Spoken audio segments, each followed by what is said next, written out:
Welcome back. You are watching Global Eye. Time now for a CNBC TV18 exclusive. Lingering scars of COVID-19, a global slowdown, war in Ukraine, an economic crisis in Sri Lanka and floods in Pakistan are among the unprecedented combination of shocks for the South Asian economy.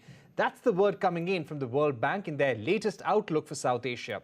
The World Bank has projected a 5.8% growth for South Asia in 22, a 1% downward revision over June, and also slashed India's GDP forecast to 6.5% due to global uncertainties. Speaking exclusively to CNBC TV18, Hans Timmer, World Bank's chief economist for South Asia, said that India is in a better place than other economies, but there are inflation challenges as well. I began by asking him about the World Bank's growth projections for South Asia. The key challenges are that South Asia has been hit in short order by what we would call a series of once-in-a-lifetime shocks. So we had the floods, devastating floods in Pakistan. We have the impact of the war in Ukraine, rising, pushing up the commodity prices, food prices.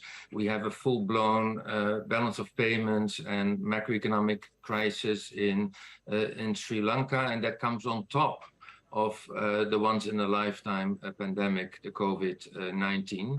And now more recently, there are headwinds because of a slowing of activity and import demand in high-income countries and a tightening of monetary policy in high-income countries that leads to a tightening of global financial markets. So many challenges. As you said, we downgraded our forecast for this year. GDP growth for the region now 5.8%, a 1% downgrade from only a few months ago, from June. And it is a slowdown for the region as a whole because the previous year growth was 7.8% when the region rebounded from the COVID crisis. Two caveats with that forecast. One, the countries show a very diverse development, still a shrinking economy in Sri Lanka, although it's difficult to put numbers on it, declining incomes in Afghanistan, while in other countries GDP growth is still firmly positive. Second caveat is that GDP growth doesn't tell the whole story of income development for countries, because there are income losses on top of GDP because of the rising import prices. And that means that households in the region, they don't experience the kind of income that would be suggested by GDP growth forecast. All right. Difficult situation in South Asia. All right. A difficult situation in South Asia. How do you think India is likely to fare among other South Asian economies?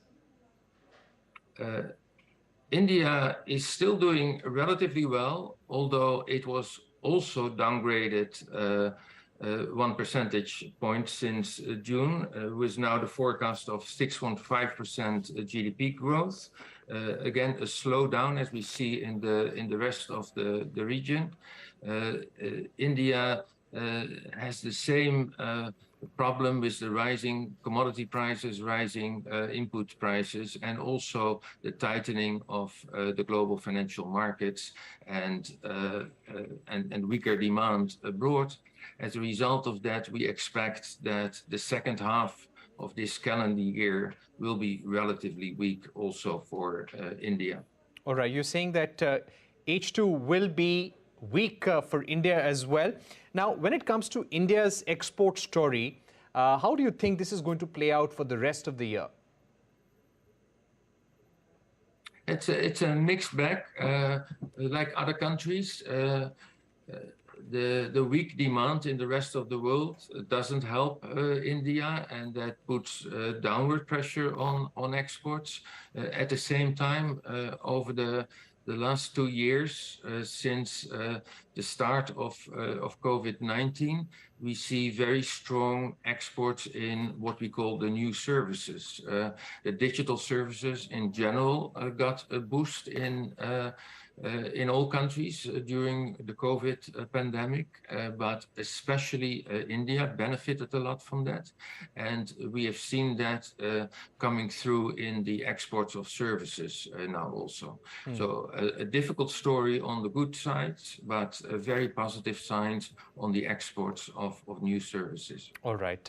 Positive on the services. But to speak to you about inflation, the large picture when it comes to inflation is that the World Bank currently is projecting a 9.2% inflation for South Asia, which will start declining gradually. By when do you think this decline will happen?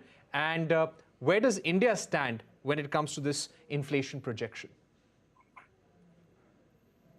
Yeah, the inflation projection for India, I think, is above 7%. That's above the range that the central bank would want. So it's still on the high end side. There are several drivers of that inflation. First of all, of course, the commodity prices that went up. Secondly, strong domestic demand in the rebound from COVID, driven also by a large fiscal deficit, a rebound in private consumption, and still some disruptions on the supply side. And so all these factors, they have led to inflation. When will inflation come down? So when the commodity prices in international markets come down, that helps, of course. When the demand becomes more moderate, and that means also consolidation on the fiscal side in India, that is important. A further normalization of monetary policy would contribute to the slowdown in inflation. And then also all the measures that can boost productivity, increase supply, and counteract the supply disruptions that came from the COVID pandemic. All right. So there will be conditions which will be needed to fulfill when it comes to driving down the inflation. Of course, we will have to battle inflation in a big way. But going ahead, what are some of the challenges that you foresee for the Indian economy?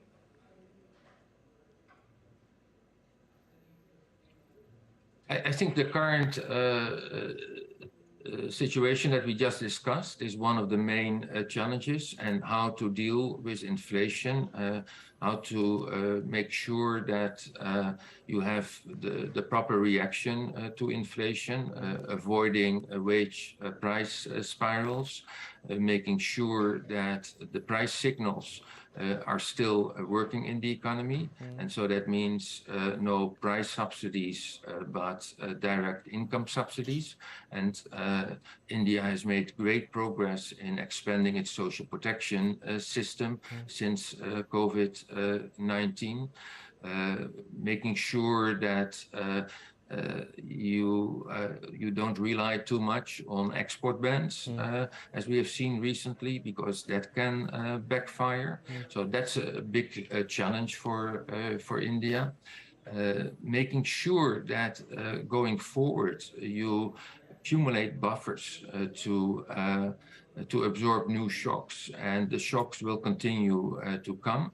There are significant foreign exchange buffers in India, and that's why India is doing relatively well at the moment. But it is important to build up also fiscal buffers. That is important. And as part of a longer run strategy, it is really important to broaden the economic base in India. Still only 20% of the women participate in the labor market, 80–90% of the people in the informal sector with low productivity. So most of the growth is coming actually from a small part of society, large formal firms, and to broaden that activity is incredibly important for long-term growth. Give also the people the tools themselves to cope with shocks, and ultimately also to increase the revenues for the government, which is important for sound medium-term fiscal frameworks. Mr. Timmers, you also said that export bans are likely to backfire. India has put restrictions on the export of sugar, wheat and rice. What kind of reaction do you foresee in the coming months? Yeah, it's difficult to project what will happen in the coming months. It's just a general observation from past experience where countries impose export bans, which are very logical because food security of your population is really important. So it's a logical reaction. But what it does is that it further increases the prices in international markets. And that means that the gap between the price domestically and international markets will widen. It's bad for other countries, but ultimately it could backfire also domestically because the producers of these commodities see the high prices in international markets, and it's likely that they start hoarding or wait till they can export in other markets. So in the short run, it's a logical reaction. In the medium run, our experience is that it might backfire. All right. Thank you very much, Hans Timmer, for joining us with your outlook for the South Asian economy. That's all we have time for on Global Eye. Thank you for watching and goodbye.